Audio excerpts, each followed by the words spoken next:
저는 20년 전인 2004년 2월경에 교단의 어떤 일로 미국을 방문할 길이 있었습니다. 비행기를 타고 뉴욕 JFK 케네디 공항에 도착했는데 마침 그날 기상이 엄청나게 악화되었고 미국 전역에 눈보라가 엄청나게 내리기 시작했습니다. 수많은 비행기들이 여러분 잘 아시는 것처럼 안전상 그렇게 될 경우에는 착륙을 하지 않지요. 다른 인근 공항으로 또 회항을 하기도 하고 돌아가기도 하는데, 신기하게도 제가 탄 대한항공 비행기는 그렇게 엄청난 폭설이 내렸음에도 불구하고 왜 그랬는지 모르겠는데 그 공항에 착륙을 했습니다. 그래서 참 대한민국 비행기는 대단하다, 이런 생각을 그때 했는데, 위험해도 아랑곳하지 않고 꿋꿋하게 활주로에 착륙해서 뉴욕에 도착할 수가 있었습니다. 저의 최종 목적지는 필라델피아였는데 차로 약 3시간 정도 걸리는 도시였습니다. 저를 포함해서 몇몇 승객들이 이 필라델피아에서 온 셔틀버스를 타고 최종 목적지로 향하게 되었습니다. 근데 거리마다 너무나 높이 쌓인 눈으로 가득했고 한 3시간 정도면 갈 수 있는 거리를 거의 10시간 정도 걸려서 마침내 필라델피아에 도착할 수가 있었습니다. 그런데 그 셔틀버스 안에서 영화를 한 편 틀어주었는데 그 영화가 아마 여러분도 혹시 아실지 모르겠습니다. The Day After Tomorrow라고 하는 재난 영화입니다. 영화 투모로우는 지구에 기상이변이 생겨서 전 지구가 빙하로 뒤덮이는 거대한 재앙을 그린 영화입니다. 자유의 여신상도 얼어붙은 모습의 포스터가 아주 유명했던 영화이죠. 버스 밖에는 엄청난 눈이 내리고 있었고 온 세상이 전부 다 하얗게 변해버렸고, 버스 안에는 지금 우리가 살아가고 있는 지구 전체가 빙하로 덮이는 재앙이 임하는 영화가 상영되고 있었기 때문에 과연 영화가 현실인지, 지금 내가 가고 있는 이 길이, 이 현실이 영화인지 구분이 안 될 정도로 매우 생생했던 기억이 나는 그런 날이었습니다. 모든 재난 영화들이 그렇지만 이 영화 역시 인간의 엄청난 재앙을 만나게 되지만 몇몇 사람들의 영웅적인 희생과 헌신으로 그 재앙을 극복하고 생존하여 그 재앙과 맞서 싸워 이긴다는 그런 스토리입니다. 이런 영화에서는 보통 인간이 영웅으로 그려질 뿐이지 인간이 저지른 죄와 탐욕과 인간이 저지른 수많은 악행들을 회개하는, 성찰하는 모습은 찾아보기가 어렵습니다. 사람들은 재난이나 재앙을 만나면 또는 질병을 만나면, 사건이나 사고를 만나면 일시적인 두려움에 빠지기도 합니다. 하지만 그 재앙이 지나가면, 그 어려움이 인생 속에서 찾아왔다가 사라지면 언제 그러냐는 듯이 또다시 우리는 그 재앙을 잊어버리고 죄를 짓고 악을 행하는 참으로 연약한 존재들입니다. 이것이 우리가 만난 이 세상의 영적 상태입니다. 그리고 이것이 오늘 우리가 살펴보는 6번째 나팔 재앙에 담긴 교훈입니다. 첫 번째로 6째 나팔 재앙은 큰 강 유브라데에 결박한 4천사가 풀려나는 재앙이라고 사도 요한이 소개하고 있습니다. 우리 13절, 14절, 15절 말씀을 함께 읽겠습니다. 6째 천사가, 시작. 여섯째 천사가 나팔을 불매 내가 들으니 하나님 앞 금제단 네 뿔에서 한 음성이 나서 나팔 가진 여섯째 천사에게 말하기를 큰 강 유브라데에 결박한 네 천사를 놓아주라 하매 네 천사가 놓였으니 그들은 그 년 월 일시에 이르러 사람 3분의 1을 죽이기로 준비된 자들이더라. 아멘. 12절에서 5째 천사는 첫째 화가 지나갔으나 보라 아직도 이후에 화 둘이 이르리로다 라고 외쳤습니다.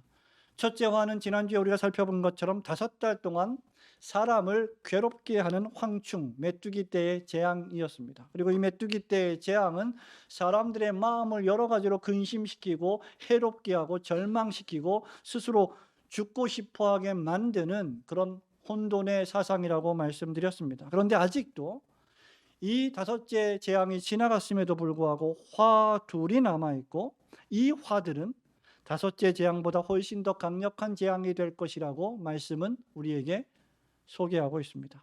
그 하나가 바로 6째 나팔 재앙입니다. 여섯째 천사가 나팔을 불자 하나님 앞 금제단 네 뿔에서 음성이 났습니다. 그 음성의 내용은 큰 강 유프라데에 결박했던 네 천사들을 풀어놓아 주라는 것이었습니다. 우리는 이미 이 금제단, 하나님 앞에 있는 이 금제단이 성도들의 기도가 금향로에 담겨져서 하나님께로 올려지는 제단임을 살펴본 바 있습니다. 그리고 여기서 하나님께서는 성도들의 기도에 응답하시고 행동하시고 역사하신다는 것을 알 수 있습니다. 성도들의 기도가 무엇이었습니까, 여러분? 요한계시록 6장 10절에 이렇게 말합니다. 큰 소리로 불러 이르되 거룩하고 참되신 대주제여 땅에 거하는 자들을 심판하여 우리 피를 갚아주지 아니하시기를 어느 때까지 하시려 하나이까 하니였습니다. 즉 땅에 거하는 자들, 악인들, 죄인들, 하나님을 도무지 경외하지 않는 자들, 악을 행하고 죄를 행하기에 빠른 자들, 교회를 핍박하고 그리스도인들을 박해하는 자들을 심판하여 달라는 간구였습니다. 그러므로 네 뿔에서 음성이 났다는 것은 이 성도들의 기도가 응답되었다는 것을 뜻합니다. 그 응답이 무엇입니까? 큰 강 유브라데에 결박한 네 천사들을 풀으라는 것이었습니다. 천사는 결박되어 있지 않습니다. 선한 천사, 하나님을 수종드는 천사들은 결박되어 있지 않습니다. 이 천사들이 결박되어 있다고 한 것으로 보아서 타락한 천사로서의 교만한 사단과 마귀와 귀신의 영들이라 할 수 있습니다. 금강 유브라데는 아수르 제국, 고대 구약 시대의 바벨론 제국, 페르시아 제국들이 이스라엘을 침략할 때, 공격할 때 항상 건넜던 강이었습니다. 또 로마 제국 시대에는 로마의 그 강력한 군대를 두 번씩이나 대패시켰던 파르티아 왕국과 경계를 이루는 강으로서 항상 피비린내 나는 전쟁이 가득했던 장소였습니다. 15절에 보면 네 천사가 놓여 그 해, 그 년, 그 월, 일시에 이르러 사람 3분의 1을 죽이기로 준비되었다라고 말합니다. 이 네 천사들은 이어지는 말씀을 보면 셀 수 없는 수많은 마병대의 대장 노릇을 하는 사탄 마귀입니다. 유브라데에 결박한 이 네 천사를 푼다는 것은 하나님께서 죄와 악으로 가득한 이 세상을 통하여 전쟁을 통해서 이 죄악된 세상을 심판하실 것을 상징합니다. 그러므로 이 재앙은 역사 속에 어떤 특정한 하나의 전쟁만을 의미하지 않고 수많은 전쟁들을 상징할 것입니다. 이런 전쟁의 소용돌이 속에서 사람의 3분의 1이 죽을 것이다 라고 예언합니다. 우리는 비록 짧은 인생을 살아오고 있지만 지난 2000년의 역사 속에서 그리고 6000년의 역사 속에서 수많은 전쟁들이 있었음을 역사적 기록물을 통하여 알 수 있습니다. 헤로도투스 역사가가 이 역사가 전쟁의 역사라고 기록했던 것처럼 이 세상은 전쟁이 가득한 역사라고도 할 수 있을 것입니다. 그 결과 수많은 사람들이 죽임을 당했습니다. 멀게는 제1차, 2차 세계대전이 있었고 한국전쟁도 불과 일어난 지 얼마 되지 않았습니다. 가깝게는 지금도 전 세계에서 전쟁이 벌어지고 있습니다. 크고 작은 전쟁들이 벌어져서 수많은 사람들이 죽고 있습니다. 그러나 중요한 사실은 타락한 네 천사를 유브라데에 놓아주는 분도 하나님이시요 3분의 1을 죽이게 허락하시는 분도 전능하신 하나님이심을 기억해야 합니다. 그리고 이 재앙은 계속해서 우리가 살펴보고 있는 것처럼 하나님을 경외하지도 않고 하나님을 경배하지도 않으며 하나님을 불신하며 우상을 숭배하고 죄와 악과 쾌락에 탐닉하며 살아가는 타락한 세상과 불신자들을 향한 심판임을 기억해야 합니다. 그러므로 성도들은 역사 속에 벌어지고 있는 물리적인 전쟁뿐만 아니라 영적인 전쟁을 통해서 하나님께서 계속해서 역사 속에서 죄인과 악인들을 심판하시고 동시에 하나님의 백성들에게는 경고하시고 경건하게 살도록 권면하시며 위로하신다는 사실을 항상 기억해야 합니다. 하나님께서는 타락한 천사들을 당신의 능력으로 제어하셔서 세상의 죄와 악을 심판하시되 전부 다 심판하지 아니하시고 여전히 3분의 1만 심판하심으로 우리에게 회개할 기회를 주고 계신 자비로우신 분이십니다. 그러므로 하나님께서 타락한 천사들을 통치하시고 세상의 죄와 악을 심판하시는 공의로우신 하나님이심을 굳게 믿으시고 여러분의 생사와 복을 주관하시는 하나님만을 두려워하며 경배하시는 성도들이 되시기를 주님의 이름으로 축원합니다. 두 번째로 이 6번째 나팔 재앙은 2억 명의 마병대가 사람 3분의 1을 죽일 것이라는 재앙입니다. 16절부터 18절인데 16절과 17절 말씀만 같이 읽어봅니다. 마병대의 수는 시작. 마병대의 수는 2만만이니 내가 그들의 수를 들었노라. 이 같은 환상 가운데 그 말들과 그 위에 탄 자들을 보니 불빛과 자줏빛과 유황빛 호심경이 있고 또 말들의 머리는 사자 머리 같고 그 입에서는 불과 연기와 유황이 나오더라. 말과 말을 탄 기수로 구성된 마병대는 이 네 천사들이 부리는 군사들입니다. 그런데 그 수가 우리 본문의 말씀에 보니까 2만만이다. 2만만이다. 여러분 이런 숫자를 들어본 적이 없을 것입니다. 당시에는 오늘과 같은 수학적 개념이나 숫자 개념이 없었기 때문에 성경에서 가장 많은 숫자, 정말 엄청나게 많은 숫자를 표현할 때 사울이 죽인 자는 천천히요, 다윗이 죽인 자는 만만이다. 천에 천을 곱하고 만에 만을 곱하는 것, 그것이 엄청나게 큰 숫자의 개념이었습니다. 그런데 여기 만만은 만 곱하기 만이 1억인데 여기 2만만이라 했으니 결국 2억 명이라 할 수 있을 것입니다. 마병군대의 숫자가 2억이다라는 말이죠. 성도 여러분, 우리는 요한계시록이 상징으로 가득 차 있다는 것을 누누이 강조해 왔습니다. 이건 역시 실제 군대의 숫자가 아니라 상징적 표현입니다. 지구상의 그 어떤 군대도, 현재 현존하는 그 어떤 군대도 2억 명의 군대를 가지고 있는 나라는 존재하지 않습니다. 따라서 2만만이란 우리 인간이, 사람이 가히 셀 수 없는 엄청난 군대의 숫자입니다. 타락한 네 천사들이, 네 뿔에서 풀려난 천사들이 동서남북 전역에 얼마나 엄청난 세력을, 영향력을 끼칠 수 있는지를, 그 영향력이 얼마나 강력한지를 보여주는 말씀입니다. 17절에 보니까 이 2만만의 군대가 기계스러운 불빛, 자줏빛, 유황빛 갑옷을 입었고 말들의 머리는 사자 같다라고 했습니다. 몸은 말인데 머리는 사자 같다 했습니다. 18절에 보니까 그 사자의 입에서는 불과 연기와 유황이 나왔습니다. 이 불과 연기와 유황으로 말미암아 사람 3분의 1이 죽을 것이라 했습니다. 또한 19절을 보십시오. 이 말들의 힘은 그 입과 꼬리에 있는데 꼬리는 뱀 같고 또 꼬리에 머리가 있어 이것으로 사람을 해한다고 했습니다. 어떤 신학자들이나 주석가들은 이 불과 연기와 유황이 당시에는 없었던 어떤 특정한 무기들을 예언하는 것이다. 마치 다빈치 코드처럼 요한계시록은 그러한 실제적인 예언으로 가득 차 있다라고 주장하기도 합니다. 그래서 이 불과 연기와 유황은 오늘날의 탱크와 함포와 대포와 폭탄의 예언이라고 주장하기도 합니다.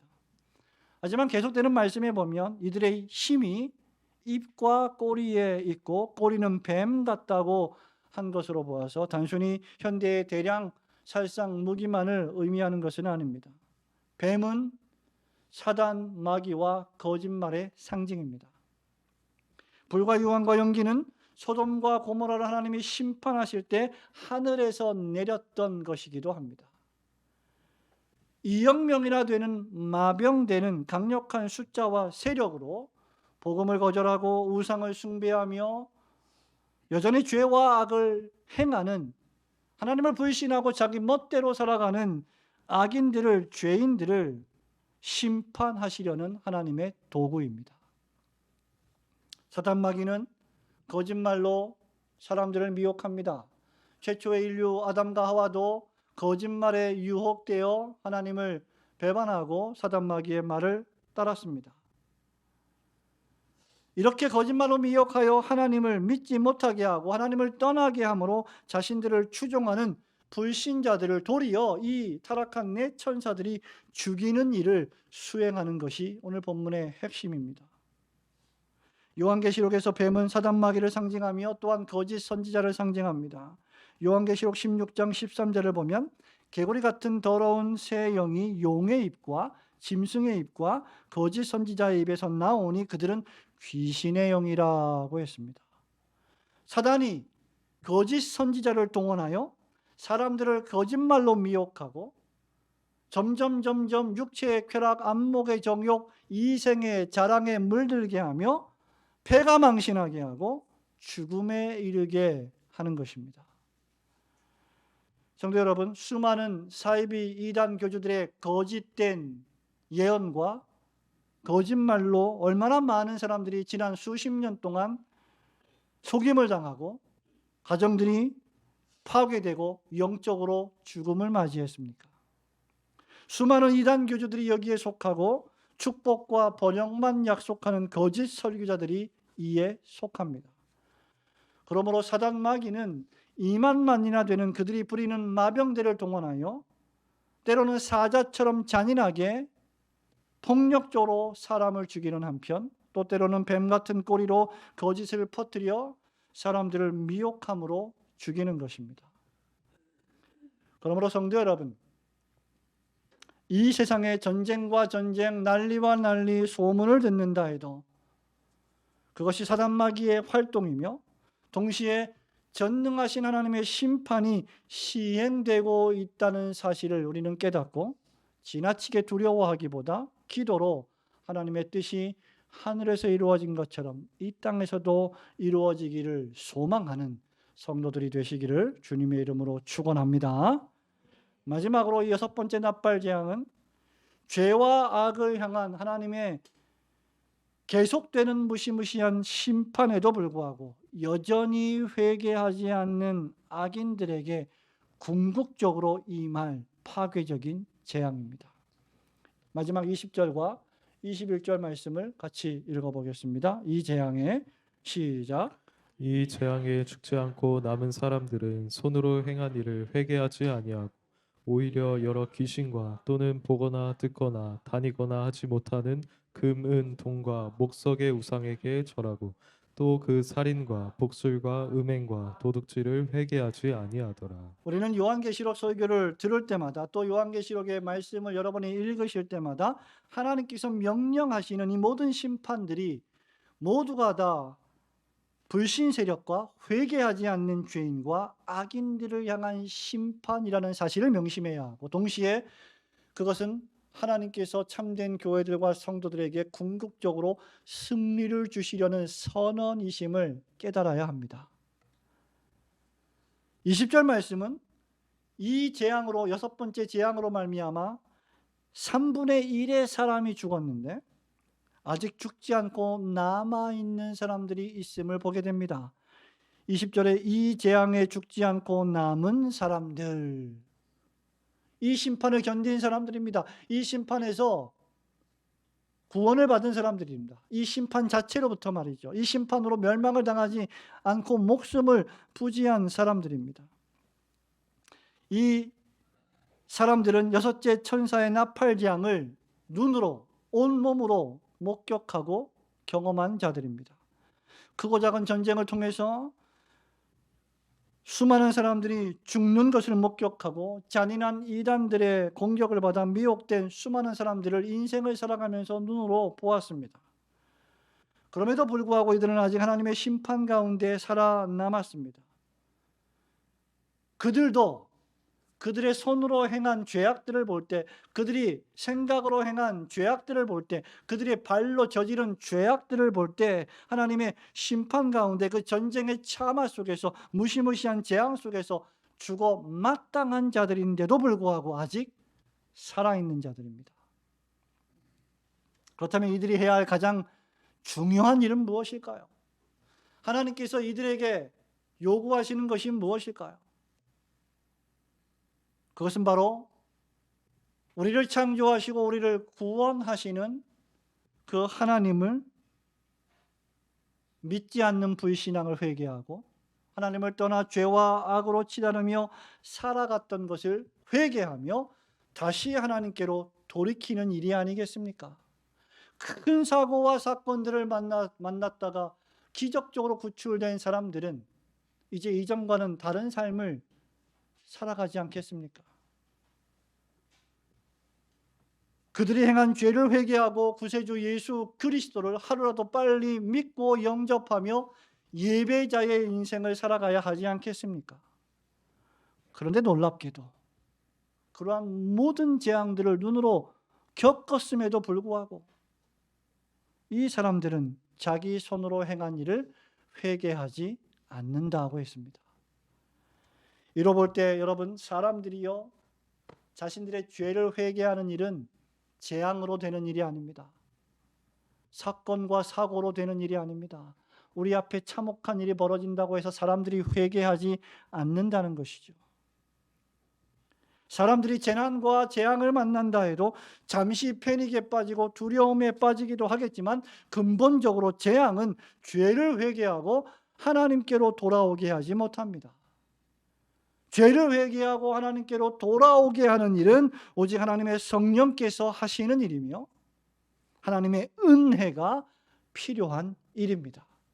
교회는, 하나님의 백성들은 이 일을 위해서 기도해야 하는 것이죠. 그들은 여전히 여러 귀신과 말 못하는 금과 은과 동과 목상의 우상을 섬기며 경배합니다. 여러분, 구약 성경에 이러한 우상들을 뭐라고 표현했습니까? 말 못하는 우상들, 생명이 없는 우상들에게 말하는 생명이, 생각하는 인간이 말 못하는 목상과 금은동에게 절하며 우리를 구해주세요라고 우상을 숭배하고 있다는 것입니다. 얼마나 어리석은 일입니까? 그런 우상 숭배와 귀신을 섬기는 일로 그런 재앙을 당했음에도 불구하고, 그런 하나님의 심판을 목격했음에도 불구하고, 그렇다면 그런 우상 숭배를 이제 청산하고 회개해야 마땅할 텐데 그들은 여전히 우상을 숭배합니다. 왜냐하면 우상을 섬기는 것이 잠시 잠깐 매우 즐겁기 때문입니다. 여러분, 이것은 타락한 죄인의 마음이 얼마나 완고한지를 잘 보여주는 모습입니다. 뿐만 아니라 우상에게 마음을 빼앗길 만큼 우상의 숭배가 인간의 마음에, 사람의 마음에 얼마나 강력한 영향을 끼치고 사람의 영혼을 파괴시키는지 여실히 보여주는 것입니다. 옛날에는 금과 은과 동을 섬겼습니다.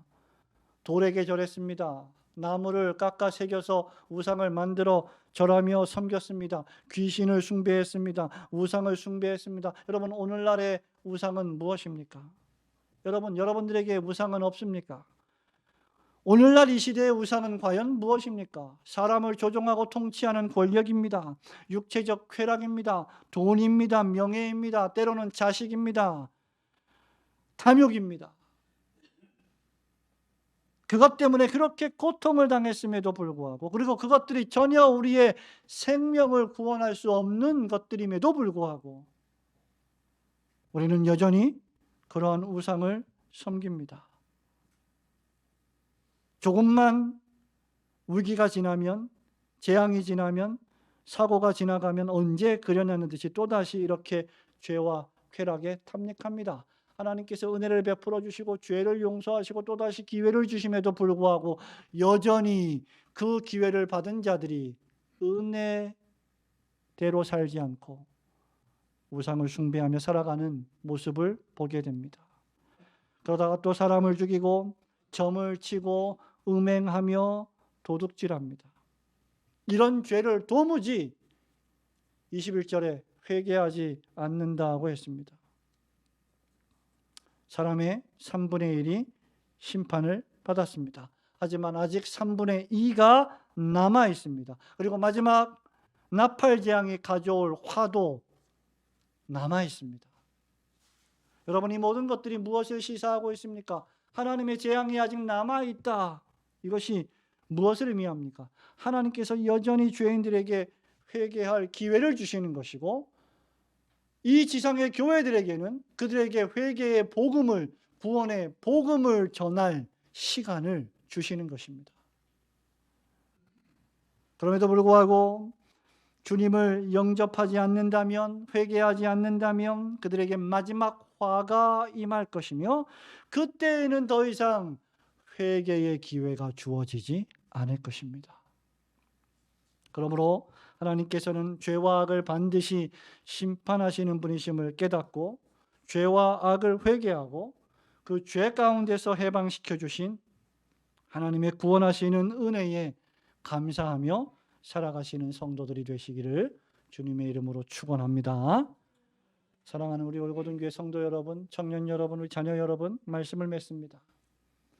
우리는 여섯째 천사가 불었던 여섯째 나팔 재앙을 살펴보았습니다.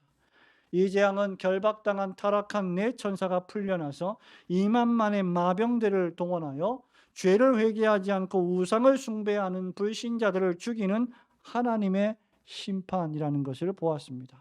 그리고 이것은 놀랍게도 하나님 앞 금제단 네 뿔에서 흘러나온 성도들의 기도의 응답이라는 것도 살펴보았습니다. 성도 여러분, 여러분들의 기도는 다만 종교 생활의 액세서리가 아닙니다. 여러분들이 드리는 예배는 그저 예배를 드려도 좋고 안 드려도 좋고 취사 선택할 수 있는 삶의 장식품이 아닙니다. 성도의 기도는 하나님의 보좌를 움직이는 기도요, 하나님의 뜻이 이 땅에서 이루어지는 놀라운 성도들의 특권입니다. 그러므로 우리는 하나님의 공의가 이 땅에서 실현되기를 기도해야 합니다. 성도들은 이 땅에서 우상이 무너지고 하나님을 대적하는 모든 사상들이 무너지고 모든 악한 사단마귀의 세력들이 무너지기를 위해 기도해야 합니다. 사단마귀가 제어되고 그리스도의 복음이 온 세상에 선포되며 부흥이 임하기를 여러분들이 기도하셔야 합니다. 참된 교회들이 성장하고 강단에서 거짓 복음이 아니라, 다른 복음이 아니라, 거짓 교사들의 거짓말들이 아니라 참된 구원의 복음, 회개의 복음이 강력하게 선포되기를 여러분들이 기도해야 합니다. 죄인들이 죄를 회개하고 주 예수 그리스도를 믿고 구원받는 일을 위해 기도해야 합니다. 내가 더욱 경건하고 거룩하게 하나님의 말씀과 기도 가운데 살아가게 하기 위한 기도를 해야 합니다. 그 일을 위하여 여러분 인생의 전부가 쓰임받게 해달라고 간구해야 할 것입니다. 우리가 그렇게 간절히 기도할 때 하나님께서는 그 기도를 들으시고 그 제단에서 그 기도를 응답하시는 음성을 바라실 것입니다. 예수님처럼, 세례 요한처럼 회개하라 천국이 가까웠느니라 여러분 개인적으로 복음을 전하시고 외치시며, 그러한 복음 전하는 일에 여러분의 모든 것들을, 여러분의 전 인생을 투자하시는 지혜로운 성도들이 되시기를 주님의 이름으로 축원합니다. 아멘.